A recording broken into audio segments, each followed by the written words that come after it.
Just come back from a lovely afternoon with my mum.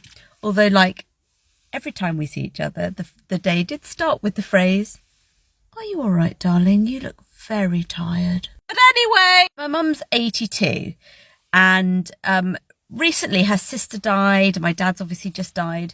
And so it makes her quite nostalgic. She's been thinking about the past and I love hearing all her stories. And today she was talking about her husband's, it wasn't my dad, but she was with this guy before my dad, mum, who was called Winnie Ansell.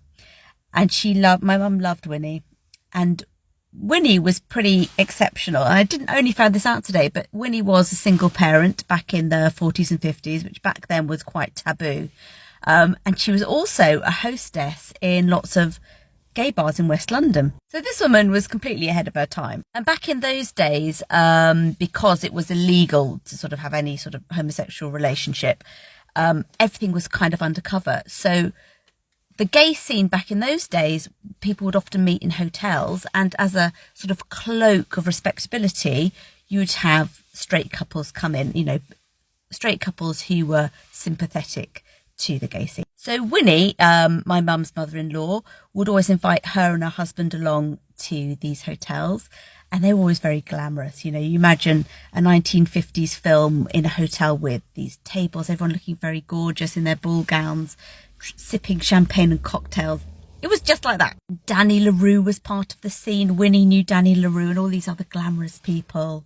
Mum recounted this story where they were in a hotel in Lancaster Gate, and there was a beautiful woman up on the stage, or, you know, at the front area doing the performance, playing the piano and singing. And Mum said to Winnie, "Oh, she's so beautiful."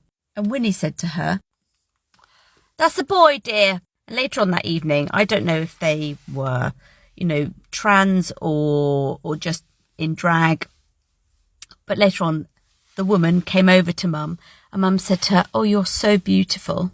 And the woman said to her, "Me beautiful? Next to you, I'm nothing, dear." God, these people, it breaks your heart. It breaks your heart to think how they just had to live undercover, underground. They had to completely hide who they are.